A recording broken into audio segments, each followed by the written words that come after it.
Hi everyone, Gareth here. Just to let you know that if you would like to support the production of the Music Room podcast, you can. Just head to musicroompodcast.uk/support or click the link in the show notes. Okay, on with the show. Welcome to the Music Room.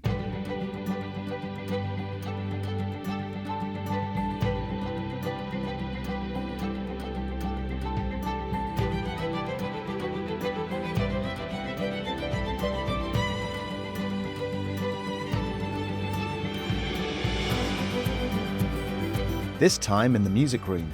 And he answers the door in his USC ball cap and sweatpants, and I was like, what? You know? So I spend an afternoon crawling underneath his desk with him sitting there drinking coffee, watching me, you know? Stuff, just weird things like that. Hello and welcome to the Music Room, the show where I chat with composers, songwriters and musicians about what's happening with them before going back in time to find out how it all began. In this episode, you're going to hear from Deane Ogden, drummer, producer, composer, songwriter. He's done it all and has the most fascinating story. He grew up in the US, now lives in Bali. Lots of interesting stuff happened in between. And stick around because Deane has some great advice and a very interesting item to leave in the music room. But first, music stories. Music Room alumnus Daisy Cool and composing partner Tom Nettleship are scoring a brand new drama series for Channel 5. The 4-part thriller For Her Sins, which stars Joe Joyner and Rachel Shenton, started yesterday. That's June the 5th at 9 p.m. Massive congratulations to Daisy and Tom. I'm looking forward to seeing that. It's on my watch list. Next, I asked the Music Room community on Facebook a big question. What's one quality you look for in a collaborator? Rod. This is going to sound lame, but honestly, it's way more enjoyable if you get on to some degree, socially, and can have a laugh together. Criticism will always sound more palatable when coming from someone you trust. I agree with that, Rod. Toby says, someone who will force me to bring my A game or more. And he air quotes, you only get better by playing a better opponent. Okay, yeah. Herman. These days, someone who commits and actually sees the collaboration through. In brackets, sighs pensively. Oh dear. Sounds like Herman was let down a little bit there. Still, we try these things out, don't we? Marco, fun and commitment first and foremost. Yeah, great stuff, Marco. Anik, to me, organised and reliable are equal to creative and nice these days. I agree with that to an extent, Anik. I think maybe if you can have all four, that's even better, isn't it? Organised, reliable, creative and nice. That's a winner to me. Neil, a pulse. Okay. Looks like Neil's looking for collaborations. Come and say hello to Neil in the Music Room community on Facebook. You too can take part in wonderful discussions within the Music Room community via the Facebook group or via the Instagram feed, or subscribe to the newsletter. It's all there to help, and links are in the show notes, or head to musicroom.community to find out more. And if you like this section, I mentioned the Music Room newsletter there, which you can read, share, subscribe to, whatever tickles your fancy, and the link, as they say, is in the show notes.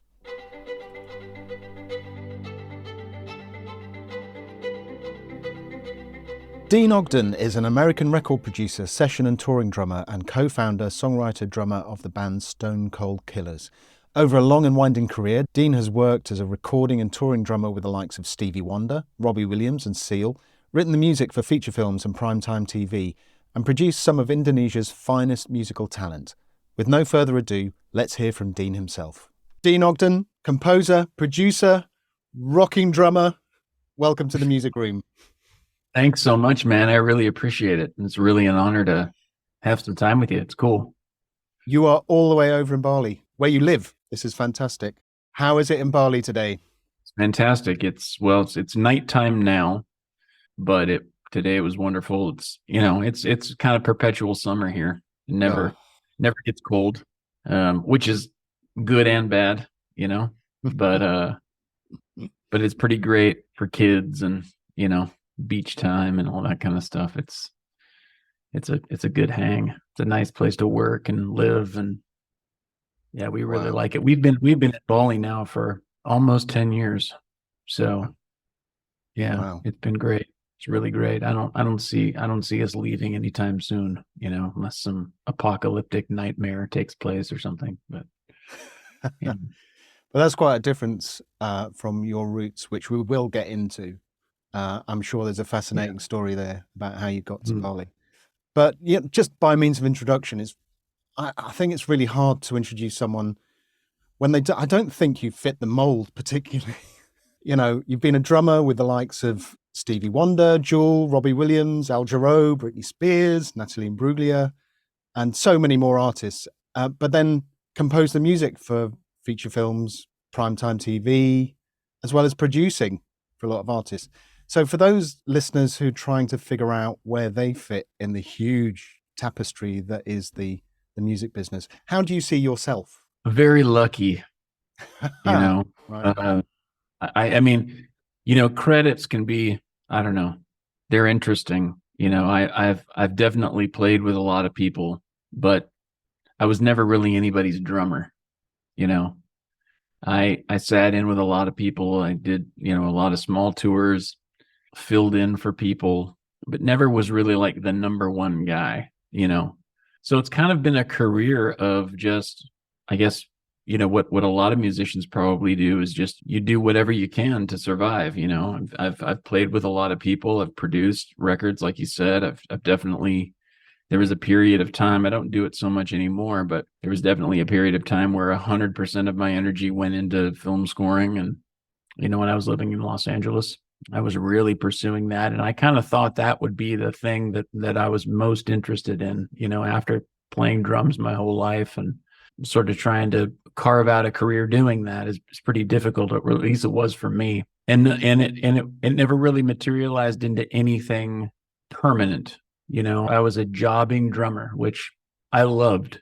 That's really what I wanted to do from the time that I was a little kid, is just be a studio musician. And I achieved that, and it was great, and I loved it. And then where I lived in Los Angeles, that industry kind of dried up and everybody bailed and went to other places. So I always loved movies, always loved film music. Growing up, I was a huge John Barry fan and loved James Bond and, of course, Williams and, all the greats, right? But also on the classical side, I was a huge Aaron Copland fan and just loved John Cage, of course, being a percussionist and a drummer, and just loved that kind of stuff. But I never was really as in love with that as I was with playing drums, despite trying to sort of like sidewind myself into a second career being a film composer.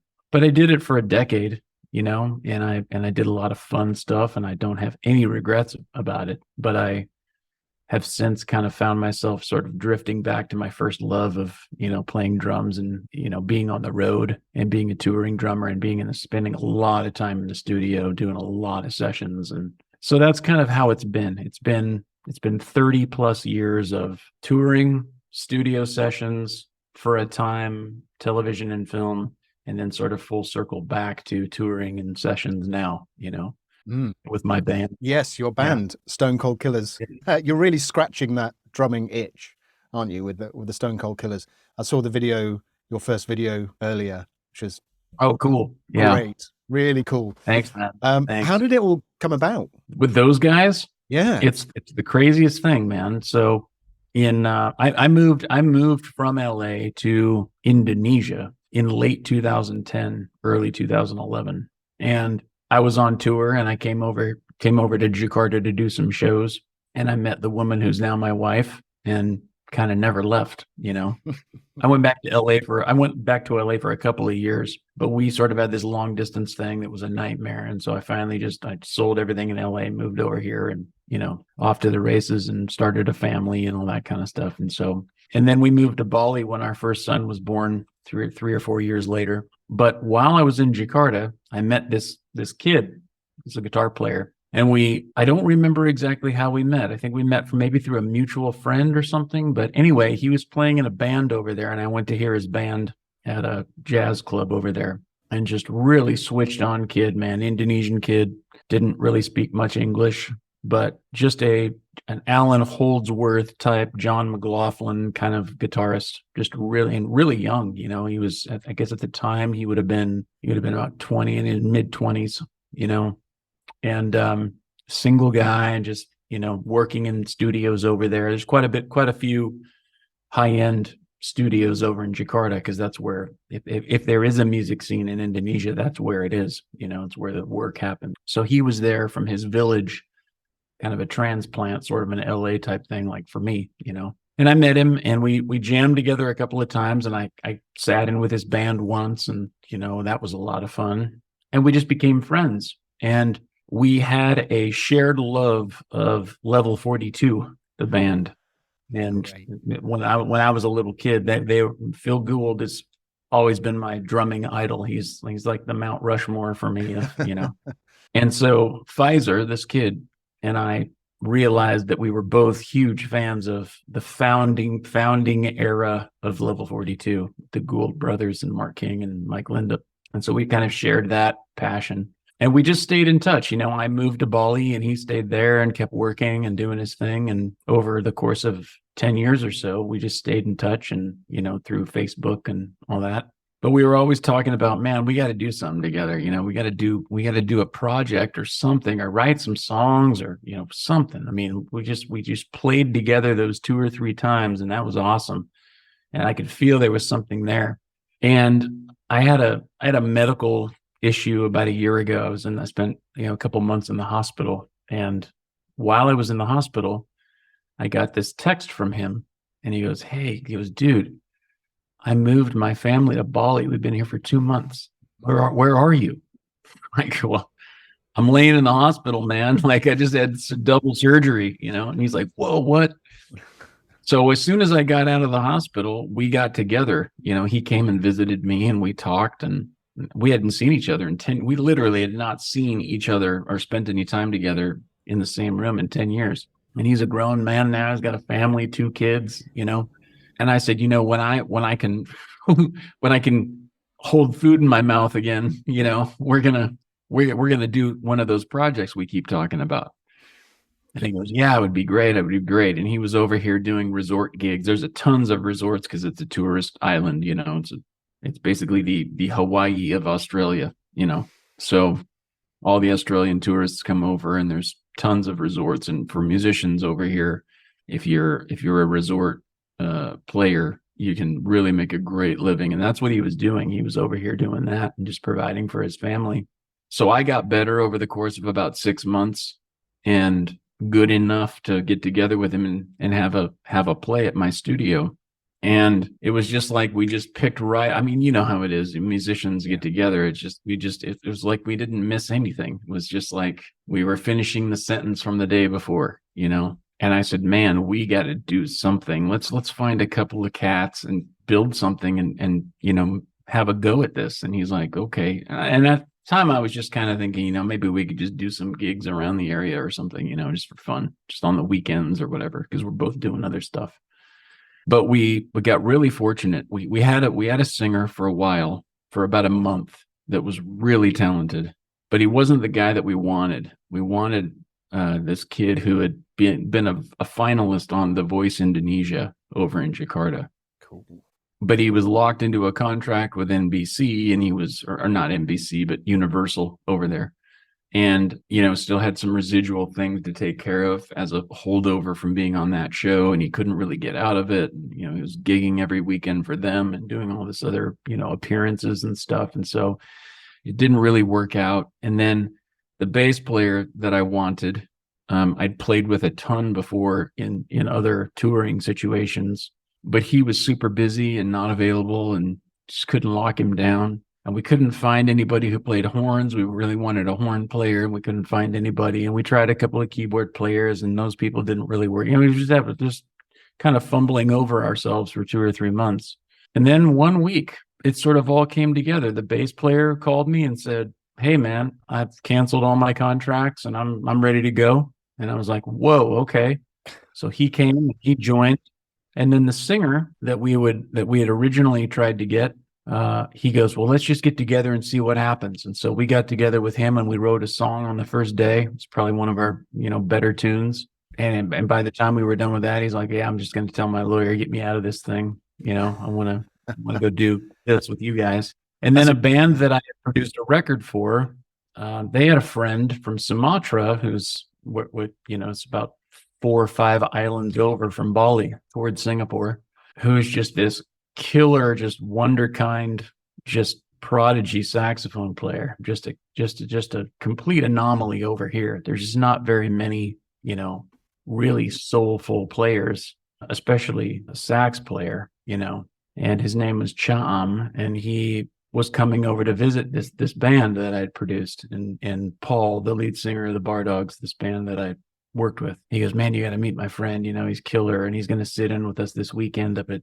the gig we're doing." And so I went over to the gig they were doing, and as soon as I heard this kid play, I just made a beeline for him to the stage right after they were done, and I just totally stole him from those guys, man. I told Paul, "I'm so sorry. I know you just introduced me to Cham, but he's not going to play with you guys. Play with me." I just totally ripped him off. And as soon as I pitched the vision for the band, he said, "I'm totally in. I'm 100% in." So like the next day, all 5 of us got together, and we've been going ever since. That was about 6 months ago. And because of, I'm a little bit of a commodity here, I guess, because there's not a whole lot of Western musicians here. And then of course our singer, who is a national television star for 2 years. So, and then our guitarist, Pfizer, the kid that I, had the history with, he's played with some really big Indonesian names as a studio player. And our bass player was in a big band, a big touring band here. So we're all sort of like, it's almost like a super group in a way, at least over here. In Indonesia it wouldn't be anywhere else, but over here it's, this really strange mixture of cats. And so we started writing, and we found that we write really quickly, and it's pretty hooky stuff, and kind of a cross between a funk rock and pop rock, and with a lot of real kind of crazy musicianship and odd time signatures and sort of progressive flavors kind of thrown into it. We're all big Yes fans and Genesis fans and Level 42 freaks, and so just kind of this hodgepodge of oddities, King Crimson, that kind of stuff.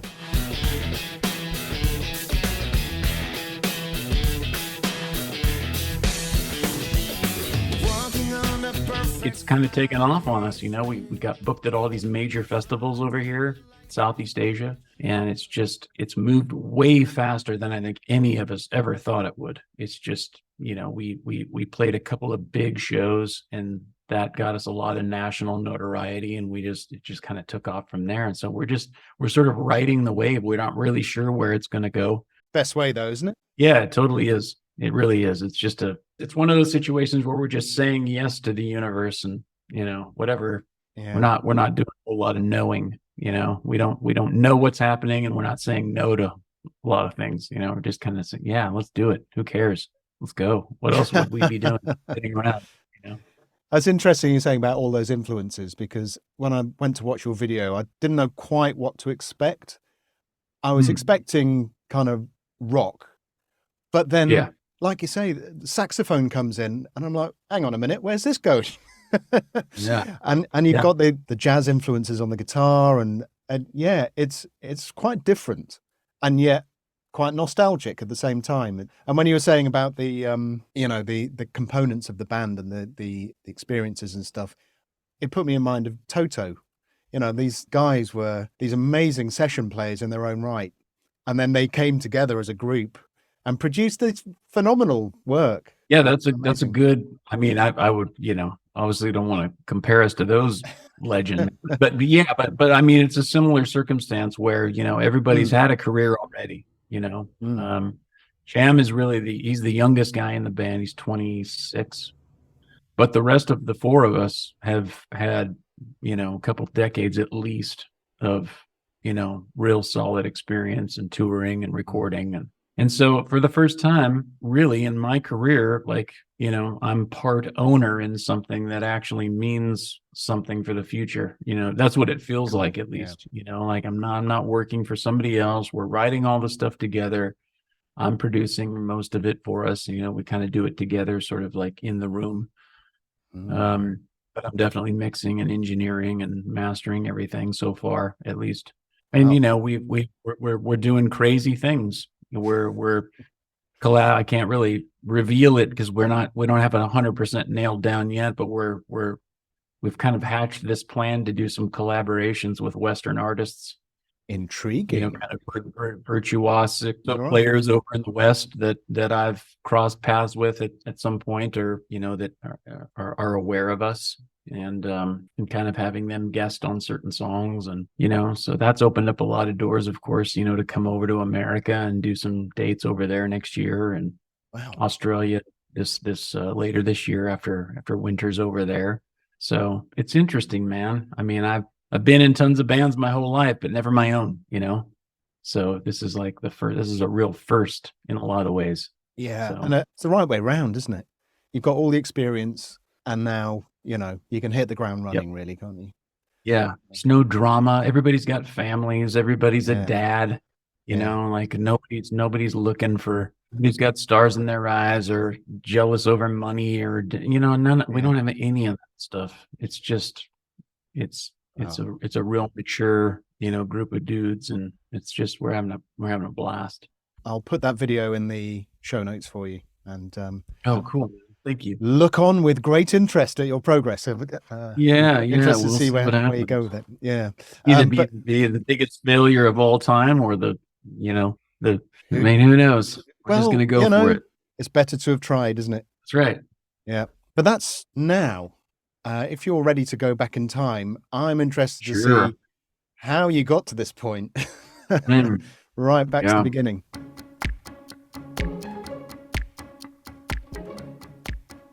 Here we are, back in time. Right. So we talk about the J word, and it's probably overused in the media, but your journey has spanned continents, it spanned decades. How did it all start for you? And, how young were you, for instance, when you first became aware of music? Well, I was kind of born into it. Both of my parents, my mom and my dad, were both jobbing musicians. My dad was a bass player, guitar player, banjo player, accordion, bunch of odd, strange, mostly folk and bluegrass instruments. But he was raised on, he was a child of the 60s, obviously. So he was raised on Crosby, Stills, Nash and Young, and Eagles, and a lot of West Coast and Americana type music, Dan Fogelberg and Boz Scaggs and Cat Stevens, and that kind of stuff, sort of the hippie generation, singer-songwritery, Joni Mitchell. Fantastic generation. Yeah, really good, really high quality, intellectually sound, lyrically, and so that was that side of it. And then my mom was a drummer. She was a majorette in high school, and then she was part of the drill team and stuff, and she took up the drums and played drums in a couple of bands. And when my mom and dad met, they joined a band together, and my mom was the drummer, my dad was the rhythm guitar player. And there was a shakeup within the band, and they basically told my dad, "Hey, you need to buy a bass because we need a bass player. We have another guy who plays 6-string. We don't need 2." So my dad hurried up and bought a bass and learned it. And then when they figured out my mom could sing very well, they sort of pulled a Phil Collins, and she came out in front of the band, and they hired another drummer. So that's kind of how it all happened. And I was kind of like conceived in the middle of all that. They were a regional act. It wasn't anything huge, but they were pretty busy up and down the coast of Oregon, which is where I'm from. And they were kind of a thing in our geographical area. And in the midst of a 3 or 4 year run they had, I was born somehow, in the middle of all that. And so there's pictures of me like, asleep in bass drums and, sleeping in the back of band vans and band wagons and, speaker cabinets and all this crazy stuff. And so my mom's side of it, was more Neil Diamond, Willie Nelson, Dolly Parton, a lot of country rock. And so I kind of got that sort of flavor from her. And then my dad was kind of more on the band side, you know. So I was just constantly around it. I was around it, you know, with their gigs. I was around it in the car all the time. It was a situation where all my quote aunts and uncles were musicians because they were band members and road crew and all this, you know, kind of stuff. And it was just sort of like, it was like the Jackass movie, except everybody's a musician, you know. So that's kind of how I grew up. You know, I grew up in the middle of all that. And they never encouraged me to do it. They never encouraged me to follow that path. They never said, "Oh, you need to do this," or, you know, do what we're doing or anything like that. But they also never discouraged me from it either. Is there some kind of inevitability about, you know, when you say I was born into a musical family, really, I mean, born in a bass drum on the road, you know, Mhm. Yeah, surely there's some kind of inevitability that you would I think so. fall in love Yeah, with it. people have asked me about that before, and I just, you know, I just think it's a, you know, nature nurture. I was Yeah. nurtured around musicology, essentially. You know, it was just a. I got a good friend who both of his parents were lawyers, and he's just a brilliant. He's not a lawyer, but he knows everything there is to know about law because he just grew up in that atmosphere, you know, and he just decided for whatever reason to be in real estate instead of being in law. But he could have very well Mm. got shot to the top of his class in law school had he decided, you know. It's kind of one of those kind of deals. I think, you know, Yeah. never really knew anything else, you know.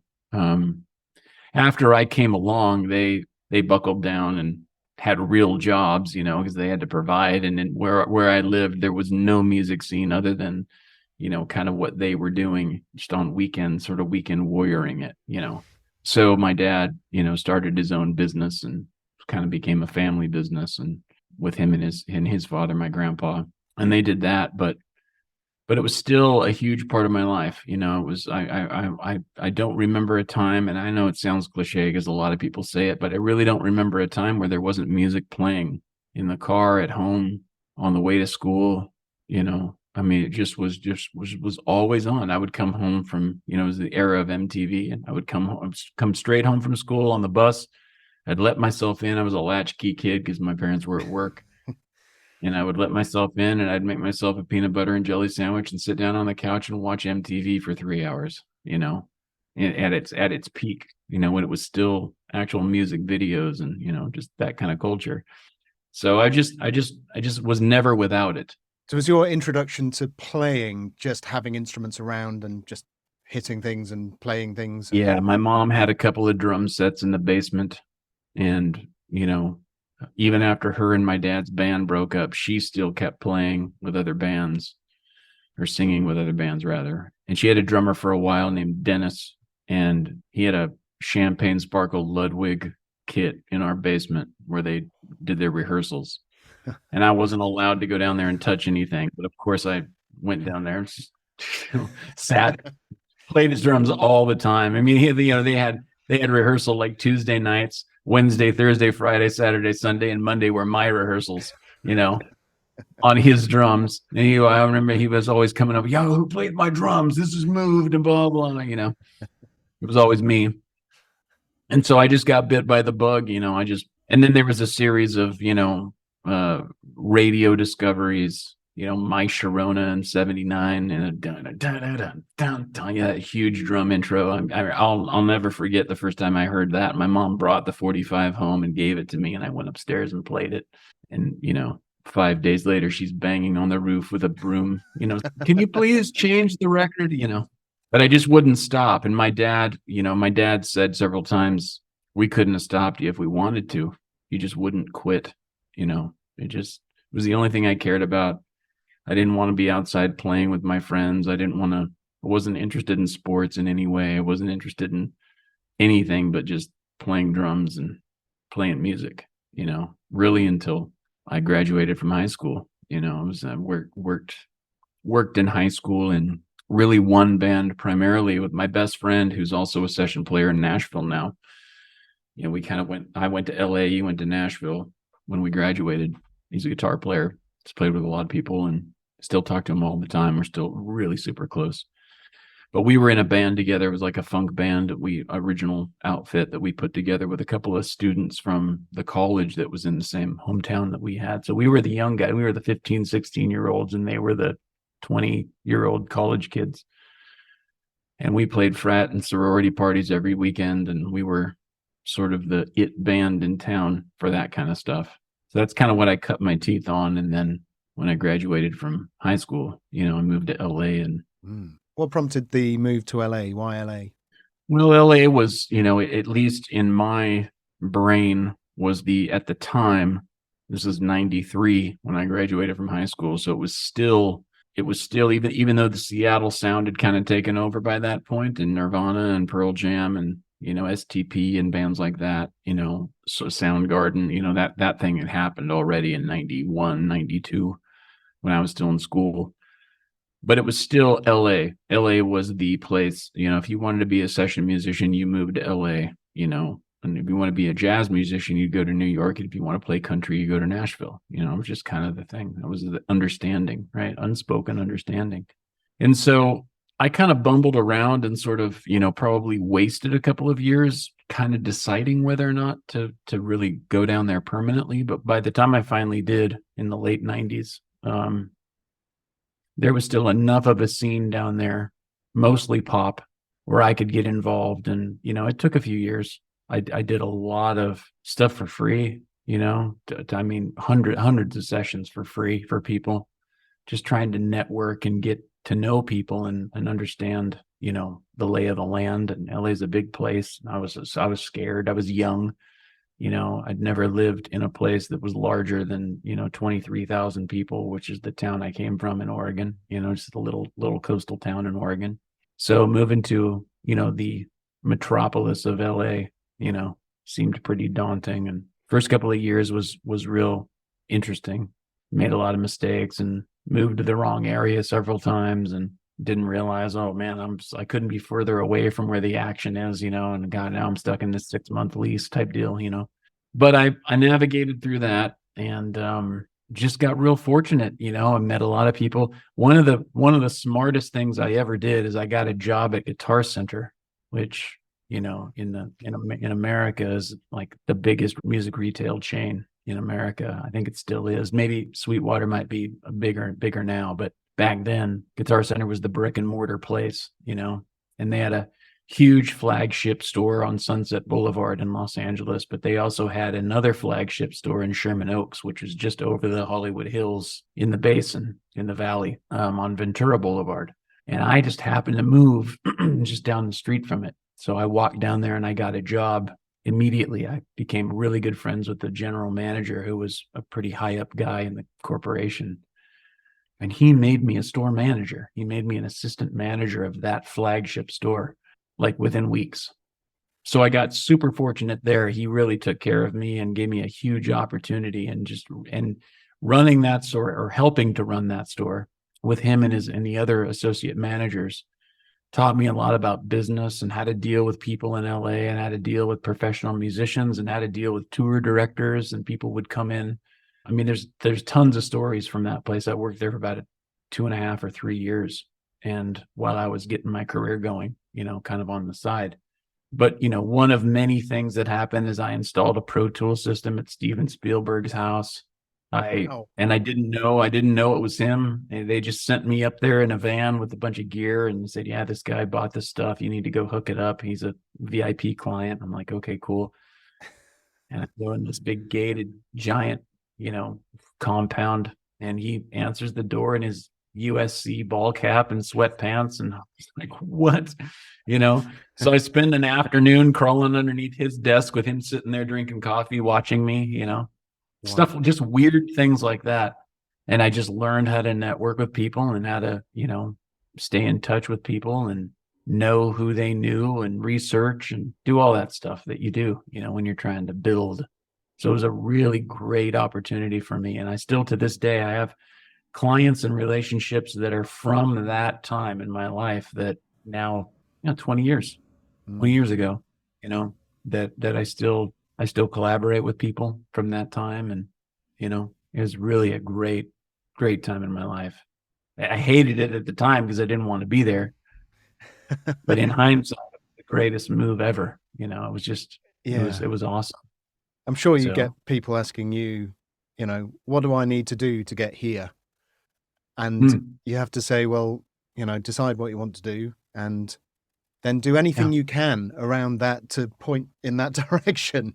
For you, that's Yeah. obviously It'd be, working at Guitar Center and, yeah. you know, And really, decide what you want to do, but also be open to what comes your way, yeah, and for me, that was a huge part of it. I wanted to be a professional drummer. That was my goal, but I had a few things to learn first.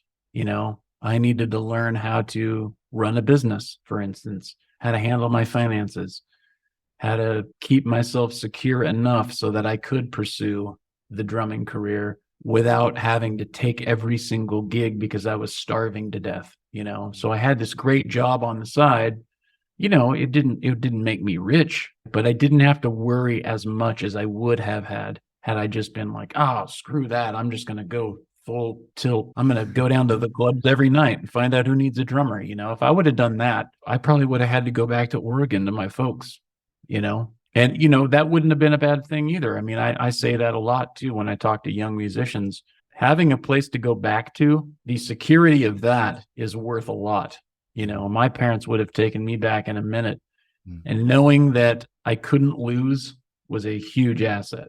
If I failed in LA, the worst that was going to happen is I have to go back and eat my mom's cooking every night, which isn't a bad thing. And I know a lot of people don't, some people don't have that.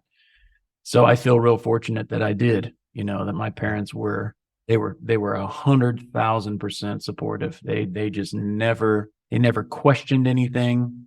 They never looked at me like, man, are you sure this is a good idea? None of that. They were just like, yeah, dude, go try it. Who knows? You're probably just as good as anyone else is doing it. So yeah, go for it. Who knows? They were just totally open about it. So there was a lot of things about it that really, I think, set me up for success. And I just felt like that there was nothing to lose by trying. yeah. So that was kind of my initial entrance to Los Angeles and that whole scene down there. So fast forward then, you obviously find success doing your drumming as a Yeah. professional drummer, and you move into composing for TV and film. Yeah. At what point do you think, I'm going to up sticks, I'm going to move my life over to the complete other side of the world? How do you go from being a session musician and composer in LA to, that's it, I'm off, I'm out of here? Yeah. Yeah. It was not well thought through. Let me just say that.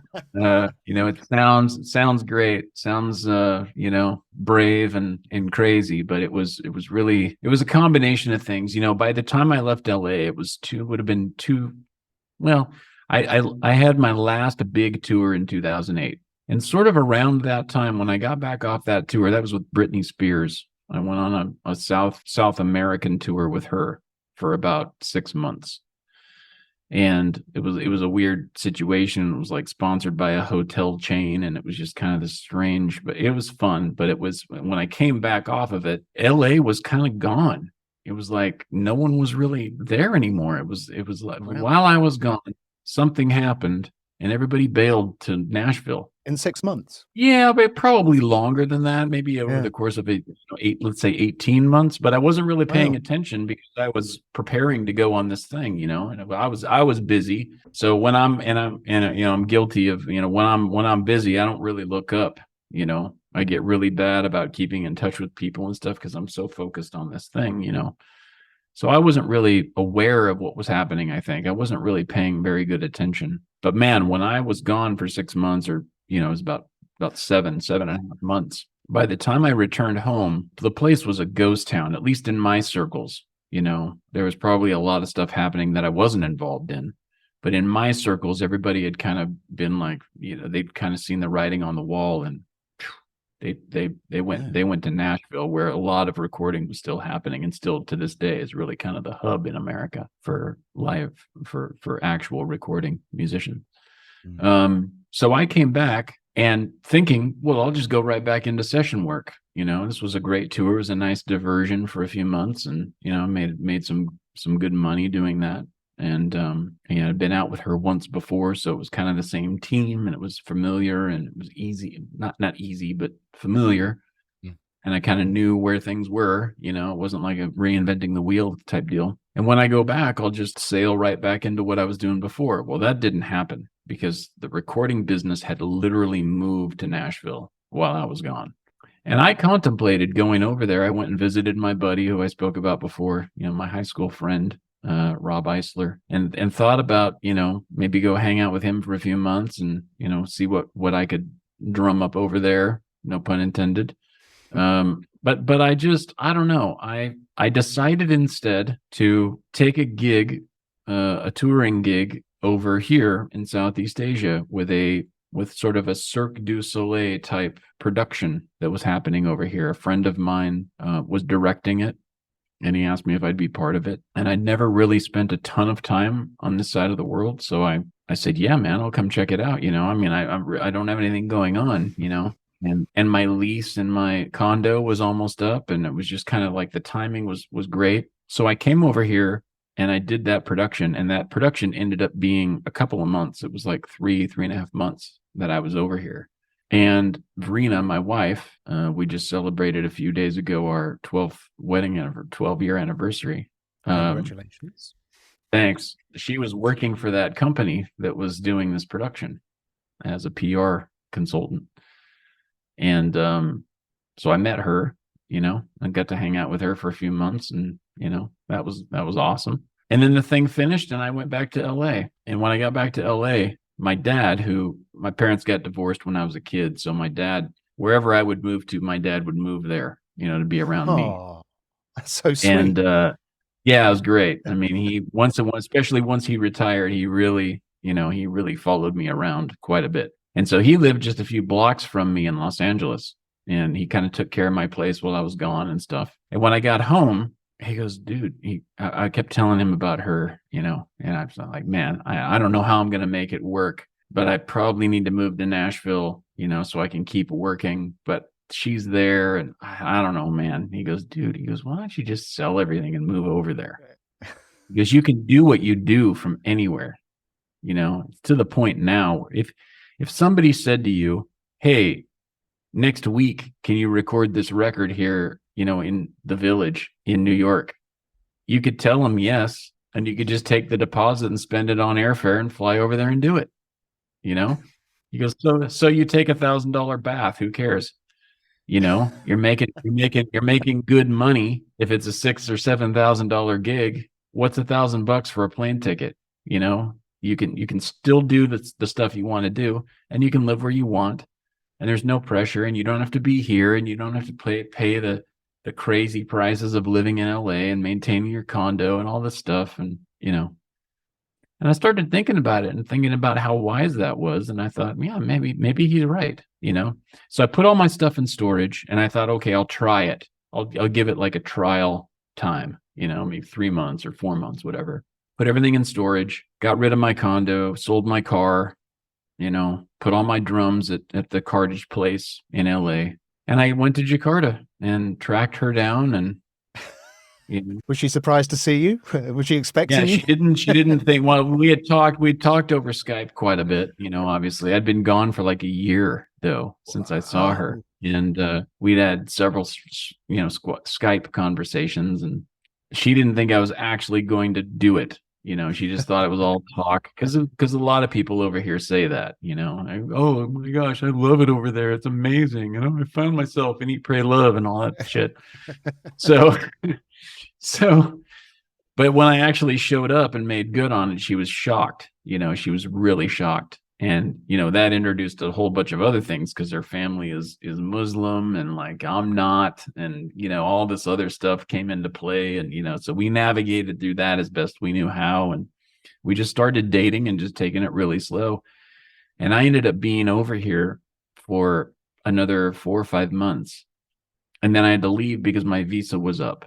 And so I just packed my backpack full of stuff and decided to just kind of backpack around Asia and see this part of the world. I didn't have any gigs back home. There was nothing in LA to go back to except for my dad. And he had come over here once already to hang out.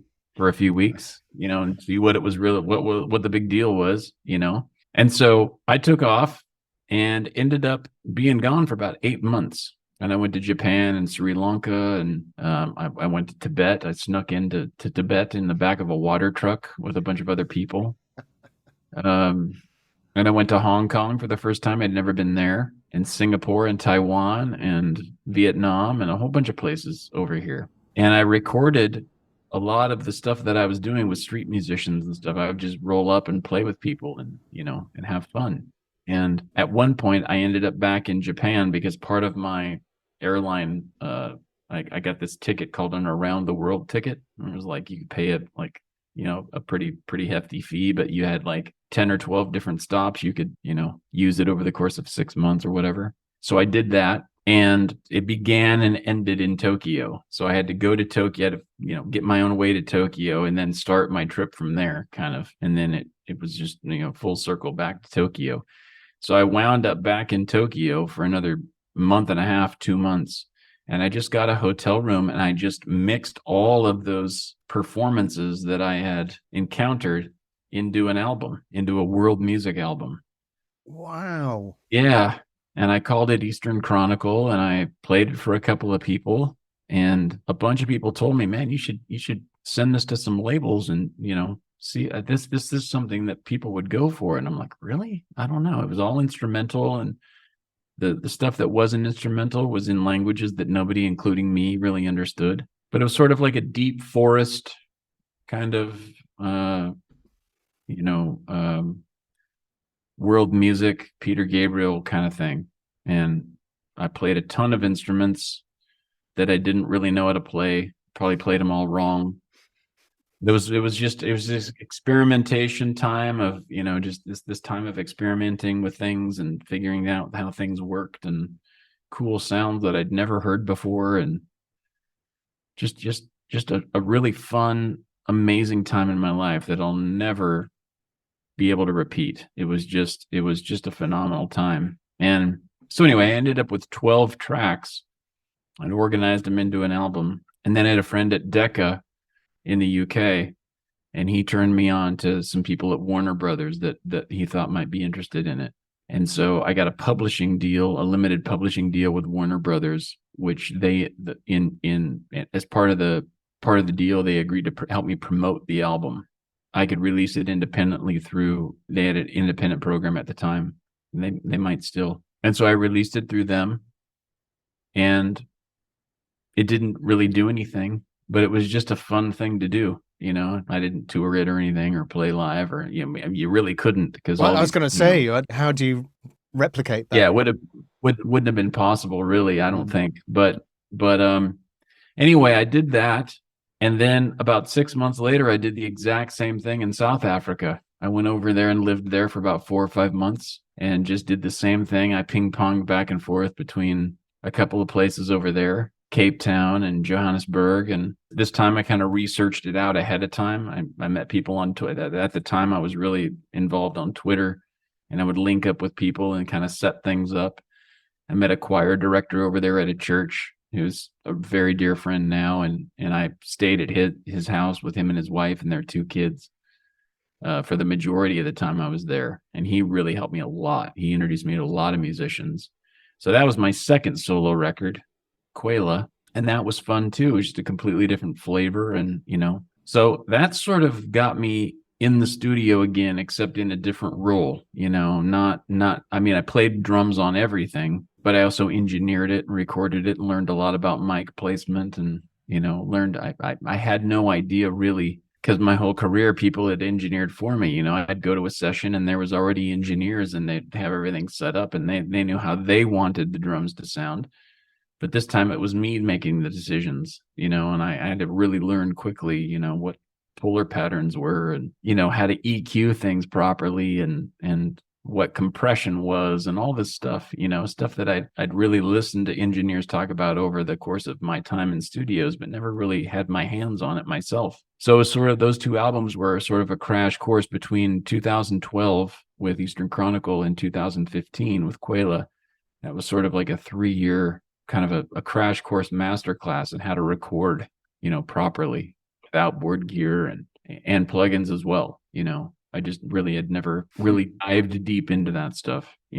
I knew enough to be dangerous. I knew enough to score a film, but I didn't really, scoring a film with orchestra is vastly different than actually mixing a full band together, a rock band or a pop band together, which is essentially what this stuff was. It just was foreign language pop. And I'd never done that before. So I learned that, and that really kind of got me interested in production. And really since then, that's kind of what I've been doing. I've been producing for other people, both over in the States and in the UK and here now too. And then recently with Stone Cold, we just put out an EP, and we've got another one coming out next month. And I engineered and produced all of that in the room, That's fantastic. and that's really what it's been so much fun, man. The last few years of learning how to do that and trying to do it well, I still have a long way to go. I mean, I have so many things I want to learn, but it's just the process. When you say journey, that's exactly what it is. It's just been a long journey of learning, Yeah. Well, discovery. those drums on that track sound sweet. It sounds Thanks, really man. good. So yeah, best of luck with that. We seem to have come full circle to Stone Cold Killers again. Yeah, well, It's great, yeah. which is great. But that's really, really fascinating stuff. I ask all of my guests to leave an item and a piece of advice in the music room for others to find.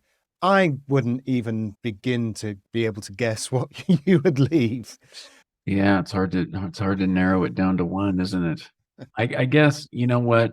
I've learned a lot of lessons. I think more about just how to be a better human than anything musical, I could say. I mean, everybody's gonna have the path that they have musically, because we all come from different places, and it's so subjective. And we all grew up listening to different things, and there's really no right way to do anything. And sometimes the wrong way to most people is the best sounding way, and your ears will determine whether or not you ought to do it that way, even if it's wrong.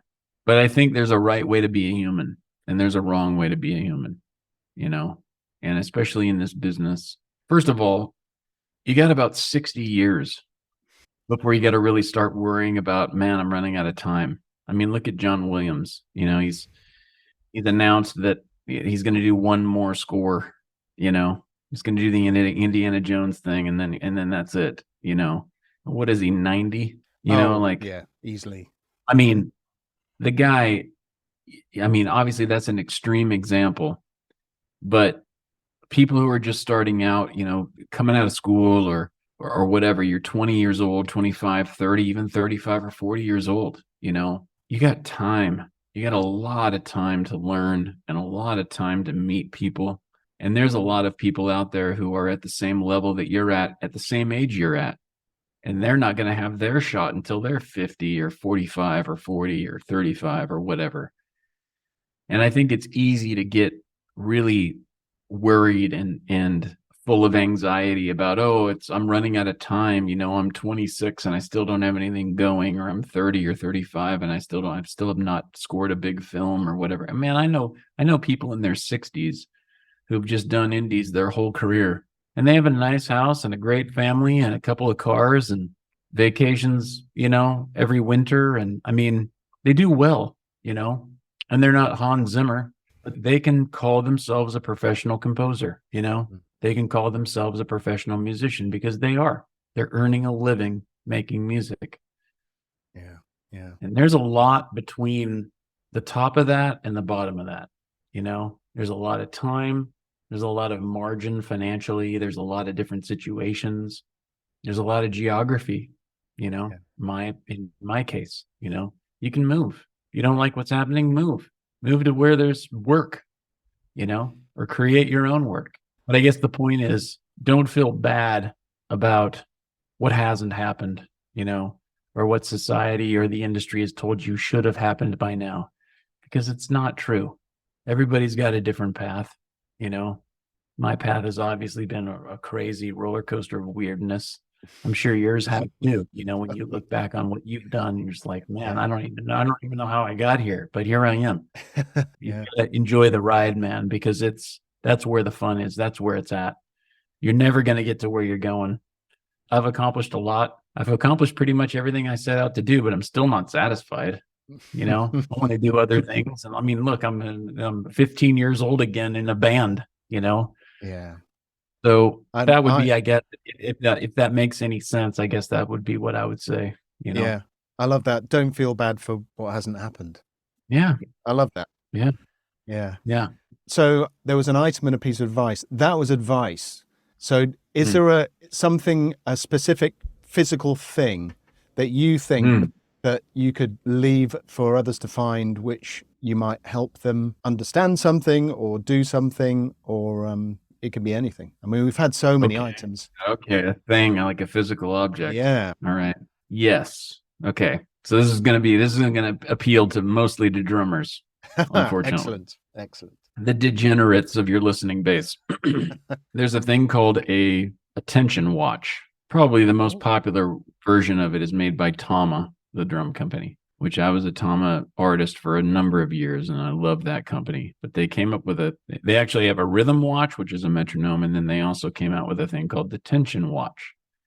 And it's basically I don't have one here in my office, but it's a little dial that has a little ball, kind of like a cam ball on the bottom of it that kind of moves around, and it's on a spring, and you set it on a drum head while you're tuning it, and you kind of move it around the drum head, and it measures the tautness of the area of the drum head that it's sitting on, so that you can get even tension all the way around the drums. And probably as a drummer, when I do clinics and stuff, the biggest question I get from drummers is, how do you learn how to tune drums?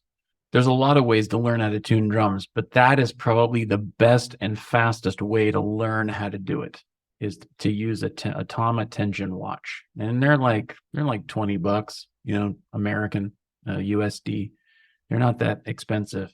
And I have two of them. I have one in my drum bag, and I have one just floating around my studio usually, but it's just the greatest little device. You can learn how to quickly, because you just basically dial it to the same spot on every point of the, on every lug, right? Every parallel to every lug.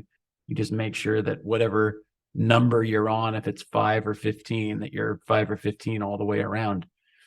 And it's just a great way to learn how to tune drums, if that's a mysterious, thing to you, which it was for me for a long time. Yeah. So that would be what I would leave for everybody, is a tension watch. There you go. That's going in. And your advice, of course. Deane Ogden, it's been a joy chatting with you. Been great, man. Thank you for joining me in the music room. Thank you for having me, man. I really appreciate it.